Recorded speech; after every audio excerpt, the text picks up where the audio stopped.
मी विवेक सूर्यवंशी, मंचावर असलेले मान्यवर, खाली असलेले मान्यवर आणि माझे शेतकरी बांधव, मी ठाकूरवाडीबद्दल बोलण्याआधी तुम्हाला एक व्हिडिओ दाखवू इच्छितो. जशी आज आपण याआधी व्हिडिओ पाहिला आहे, म्हणजे पूर्ण कल्पना आहे. त्यानंतर मी PPT दाखवेन. It is surrounded by villages from where the view is captivating. The migratory birds are the regular visitors in the Bor River flowing by.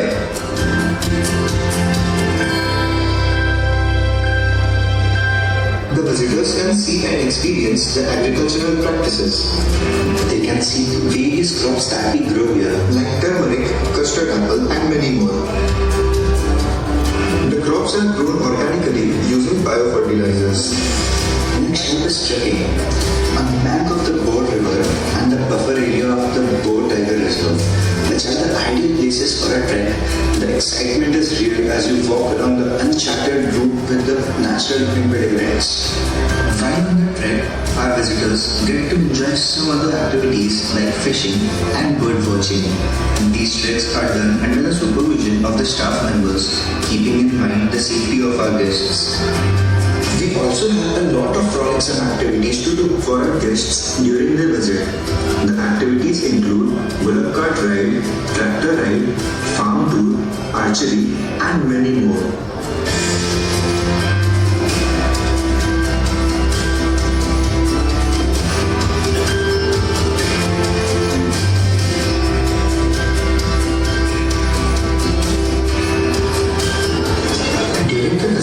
We also give the experience of picking fresh fruits and vegetables directly from the farm to our guests.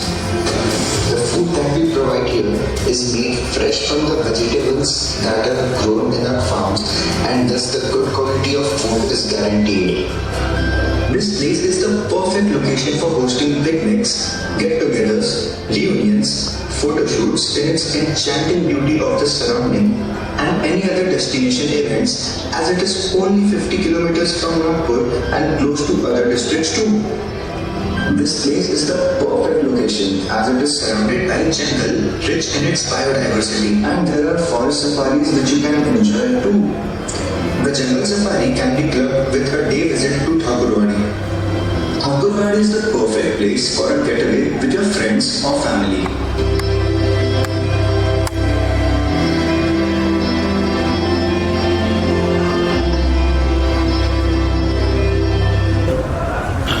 मंडळी, मी आता एक PPT दाखवत आहे. या माध्यमातून मी तुमच्याशी संवाद करणार आहे. आणि 2018 साली जे आम्ही सुरू केलं, आतापर्यंतच्या प्रवासाबद्दल मी काही बोलेन. Thakurwadi agriculture and eco tourism असं आम्ही आमच्या या प्रकल्पाला नाव दिलेले आहे. हिंगणा तहसीलमध्ये अडेगाव सफारी गेटच्या 5 किलोमीटर अलीकडे ठाकूरवाडी आहे. ठाकूरवाडी मी माझ्या 16 एकर शेतीला नाव दिले आहे. लोकेशन आज आपण जिथे बसलो आहोत तिथून फक्त 40 किलोमीटर एवढं अंतर आहे. 1 तासाच्या अंतरावर आपण तिथे पोहोचू शकतो. तिथे गेल्यावर आपल्याला असं जाणवेल की आपण कुठे हिल स्टेशनला आलो आहोत का. नागपूरच्या जवळ इतकं सुंदर ठिकाण आहे याची जाणीव तिथे गेल्यानंतर होते. तिथे नदी, जंगल, मोठमोठे झाडं हे सगळे तुम्हाला पुढच्या स्लाइड्समध्ये दिसतीलच. ही बोर नदी आहे जी आमच्या भागात आम्ही याला गंगेचं स्थान देतो, कारण की 6 महिने ही वाहते नदी आहे. याच नदीच्या जोरावर खरीप, रबी जमलं तर तिसरं पीकही लोक घेतात.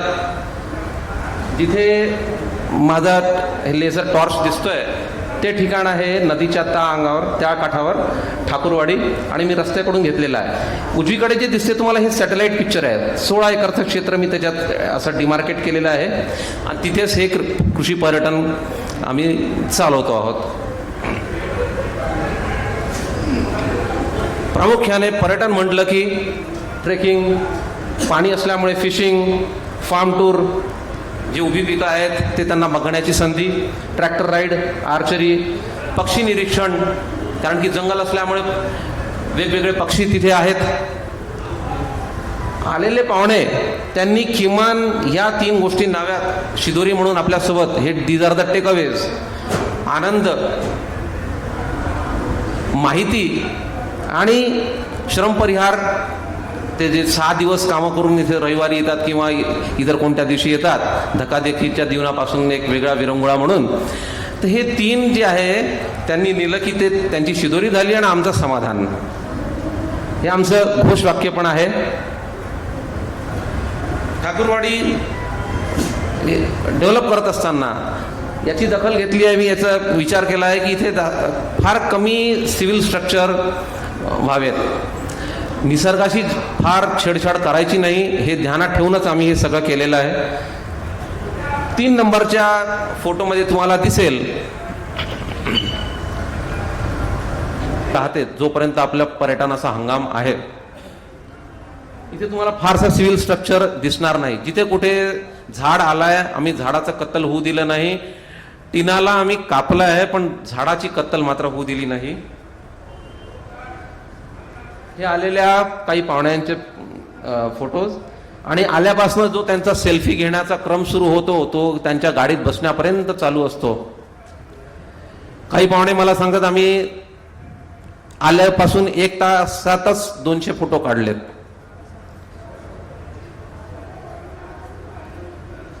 पिकं नसली, झाडं नसली तर त्याला कृषी पर्यटन म्हणता येणार नाही, तो न्याय करता येणार नाही कृषी पर्यटनासोबत. 2500 सीताफळ झाडं आहेत. त्यामध्ये पहिल्या फोटोमध्ये ढेंच्या जे हरित हिरवळीचं खत म्हणतो आपण ते लावलेलं आहे. सीताफळ, हळद, आंबाडी, शेवगा, बांबू, साग असे वेगवेगळे फळझाडं, वन झाडं याची लागवड केलेली आहे. जे काही नैसर्गिक धुऱ्यावर आहेत ते त्याचं जतन केलं आहे. आंबाडी फार आकर्षक. गवती चहा, आलेल्या पाहुण्यांच्या चहामध्ये गवती चहा आम्ही आवर्जून टाकतो आणि त्यांना सांगतो, एक वेगळी चव त्यांना चाखायला मिळते. फार महत्वाचं, हे कुठेतरी हरवलंय, रानभाज्या. आज आपल्याला बाजारात कुठे रानभाज्या दिसत नाही. जे शेताच्या बांधावर आहे त्याची ओळख गावकऱ्यांनाच नाही आहे, विसर पडत चालला आहे. हे आम्ही हुडकून शेताच्या कानाकोपऱ्यात जाऊन या भाज्या पाहिल्या, त्याची ओळख पटवून घेतली आणि त्याचा आम्ही आमच्या जेवणात वापर केलाय. ही माहिती पाहुण्यांसोबत आम्ही शेअर करतो. जेव्हा त्यांना सांगतो ते म्हणतात, हो आम्ही गणपतीला आघाडा वाहलाय, पण त्याची भाजी होऊ शकते याची कल्पना नव्हती. मग ते बरेच पुढचा अर्धा 1 तास या चर्चेत जातो. ते आम्हाला काही विचारतात, त्यांना काही माहिती असेल तेही जाणून घेतो आणि असा माझा आणि पाहुण्यांचा संवाद सुरू होतो. संवादाशिवाय पर्यटन होऊ शकत नाही, हा माझा ठाम मत आहे. आता फक्त पीक एवढं पाहणं यासाठी तर ते आले नाही आहेत, कारण की तो त्यांचा व्यवसाय नाही आहे. कौतुकानं बघतात, ठीक आहे, पण त्यांच्या दिवसभरात ते काय करतील, कसं गुंतवतील स्वतःला, कसे रमतील, यासाठी पण आपण थोडीशी काळजी घेतली पाहिजे. हे मी आपल्या शेतकरी बांधवांना सांगू इच्छितो. तीच खबरदारी आम्ही देखील घेतली आहे. पण निसर्गाचे आणखी किती जवळ जाता येईल त्यासाठी हे झुले, झोपाळे, हॅमॉक्स. पहिलं चित्र जे तुम्हाला दिसते आहेत, या ताई ज्या आहेत, दुसरं तिसरं कोणी नसून डॉक्टर सुनीता धोटे, नागपूरच्या लेडी आयरन मॅन असं त्यांना टायटल मिळालेलं आहे. आणि ते मोह आवरू शकले नाही या झोपाळ्यावर, या ट्री हाऊसमध्ये जाऊन फोटो काढण्याचा. दुसऱ्या फोटोमध्ये तुम्हाला दिसेल या जोडप्याला दुसरी कुठे चांगली जागा दिसली नाही चाय पे चर्चा करायला, ते जाऊन त्या घरट्यावर बसले आहेत. हा फोटो स्वतः त्यांनी मला दिला. आणि तिसऱ्या फोटोचं तर काही विचारूच नका. नवरा बिचारा आपला संसाराचा ओझं वाहतोय, मागे त्याची बायको बसलेली आहे आणि छान आनंदात दिवस जातो. या फोटोमध्ये मी पण दिसतोय. मला सोडून इतर सगळे डॉक्टर आहेत. हे 5-6 जणांचं वजन हे पेलू शकेल असं इतकं मजबूत हे हॅमॉक बनवलंय. आणि फक्त बांबूच्या बेटावर या 4 जे बेटा आहेत, जे खाली खडबडीत जागा आहे जिथे दुसरं काहीच होऊ शकत नाही, त्या जागेचा असं वापर आम्ही केलेला आहे. त्यांच्या आठवणीत आहेत. 4 वर्षानंतरही जेव्हा ते बर्थडे ग्रीटिंगसाठी मी काही पाठवलं तर ते या फोटोचा अजूनही वापर करतात. अनेकांच्या डीपी मध्ये आहे, अनेकांच्या स्टेटसवर तर असतातच, पण डीपी मध्ये अनेक महिने, वर्ष अशी फोटोज त्यांचे असतात.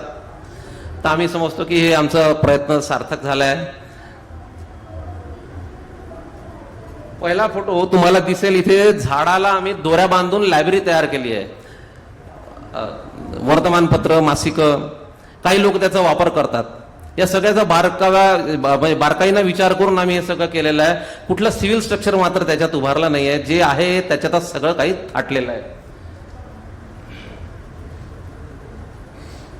चारही बाजूनी तुम्ही बघाल तर सेल्फी पॉइंट्स आहेत. जेव्हापासून स्मार्टफोन अस्तित्वात आला आहे आपण सगळे सेलिब्रिटी झालो आहोत आणि त्यासाठी कुठल्याही कोपऱ्यात जा, सेल्फी काढा अशी सोय करून ठेवलेली आहे. या मॅडम नॅशनल काय म्हणतात त्याला, आर्चरीच्या चॅम्पियन आहेत, नॅशनल प्लेअर आहेत. आणि त्यांना मी सांगायला प्रयत्न करत होतो की तुम्ही दोरी अशी ओढा, असं करा. नंतर त्यांनी सांगितलं की मी नॅशनल प्लेअर आहे. असं बैलबंडी, हे सगळे फोटो आम्हाला पाहुण्यांनी दिलेले आहेत. पहिला फोटो तुम्हाला क्लाइंबर दिसेल, टाकाऊ टायर पासून तयार केलेला. एक क्लाइंबर असा केलाय की अपेक्षित होतं की लहान मुलं त्याच्यावर चढतील, उतरतील, पडतील, पण त्याचा असं सुंदर प्रयोग होऊ शकेल हे पाहुण्यांनीच आम्हाला शिकवलं. हे कुठल्या तरी IT कंपनीचा स्टाफ आहे जिथे आलेला आहे. बैलबंडी, ट्रॅक्टर राईड,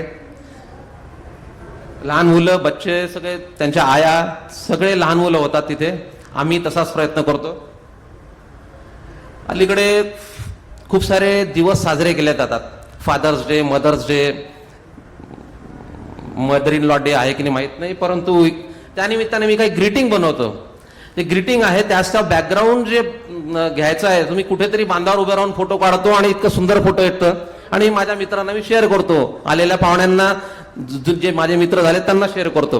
पहिला photo fall in love with nature.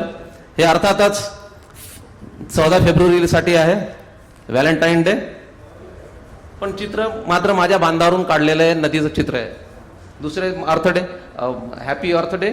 आणि तिसरं तुम्ही ओळखा, फार जुना नाही आहे. नाही साहेब तुम्ही चुकलात.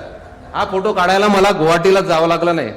काय झाडी, काय डोंगर, काय पाणी, सगळं ओके मध्ये आहे. हे आपल्या विदर्भात, लक्षात घ्या, नॉट गुवाहाटी.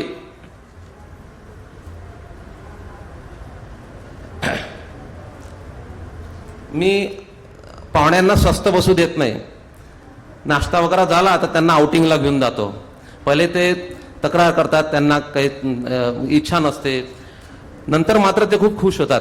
1 ते 1.5 किलोमीटर, 2 किलोमीटर जसं त्यांना जमेल आम्ही नदीकडे, जंगलात त्यांना ट्रेकिंगसाठी घेऊन जातो. आणि ह्या अशी पायवाट तयार केलेली आहे.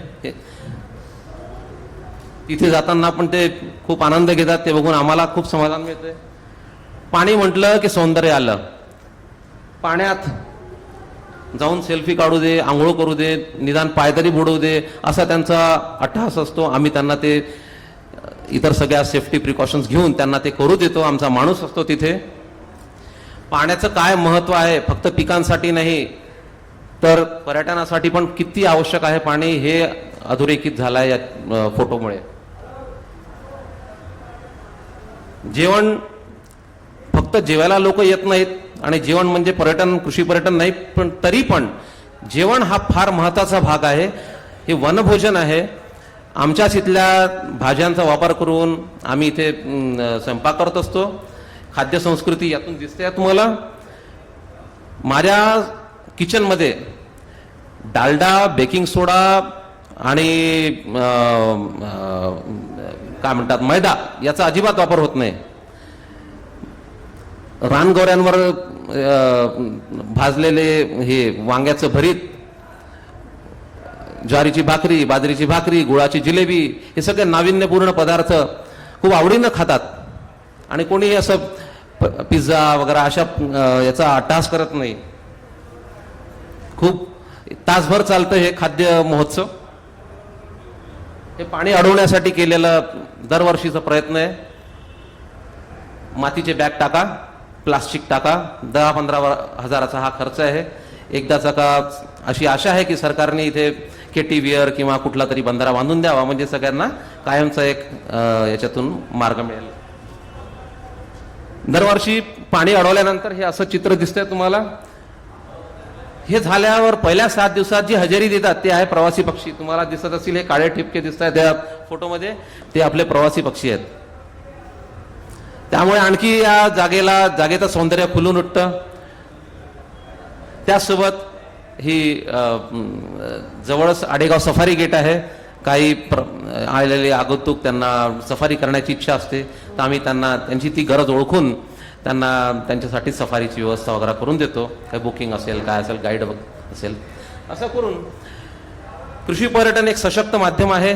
माझ्या मते हा एक नवीन उत्पन्नाचं साधन म्हणता येईल. याला रोजगार निर्मिती होते, आपल्या उत्पन्नात वाढ, आणि मूल्यवर्धित पदार्थ आपण आपले बनवून, लोणची झाली, एखादा काही सीताफळ आहे तर त्याच्यावरच काही प्रोसेसिंग करून आपण ते करू शकतो. त्याला भरपूर वाव आहे. कॅश क्रॉप न घेता आपण विविध प्रकारची पिकं घेऊ शकतो. कारण की आपल्याला आपले पाहुणे प्रश्न करतात, तुमच्याकडे हे आहे का, ते आहे का, मग ते दाखवण्याच्या प्रयत्नात आपण पुढच्या वर्षी तशी पिकं आपण लावतो. महाजन साहेबांच्या इथे तुम्ही जाल तर तुम्हाला दिसेल की असं कुठलंच जगात पीक नाही आहे जे यांच्या शेतात नाही आहे. तर असं आम्ही प्रयत्न करत असतो. वॉटर कन्झर्वेशन, जलसंवर्धनवर भर दिला जाते कृषी पर्यटनाच्या माध्यमातून. प्लास्टिक कचरा निर्मूलन याकडे पण आपण फार आपली करडी नजर असते. आपण प्रयत्न करत असतो. कृषी पर्यटन म्हटलं की स्वच्छ आता आलीच, नाहीतर आपल्याला असं बरंच चित्र दिसतंय की कुठेतरी नदी आहे, सुशिक्षित लोक तिथे जातात, पार्टी करतात, कचरा करून निघून जातात. तर कृषी पर्यटन केंद्र मी म्हणेन की हे ग्रोथ ड्रायव्हर्स आहेत ग्रामीण म्हणजे इकॉनॉमीसाठी. एवढंच सध्या माझा प्रवास झालेला आहे गेल्या 4 वर्षात. याची संकल्पना 2005 मध्ये केली, पण मूर्त रूप देण्यासाठी 2018 उजाडलं. या 4 वर्षात कोरोना झेलून इथपर्यंत आम्ही पोहोचलो. जे मी तुम्हाला बांबूच्या बेटावर जे बांधलेलं दाखवलं होतं, कोरोना झाल्यापासून मी त्याला ऑक्सिजन कन्सन्ट्रेटर असं नाव दिलेलं आहे. पुन्हा भेटीन. तुम्हाला काही प्रश्न असेल तर जरूर विचारा. धन्यवाद. मी विवेक सूर्यवंशी.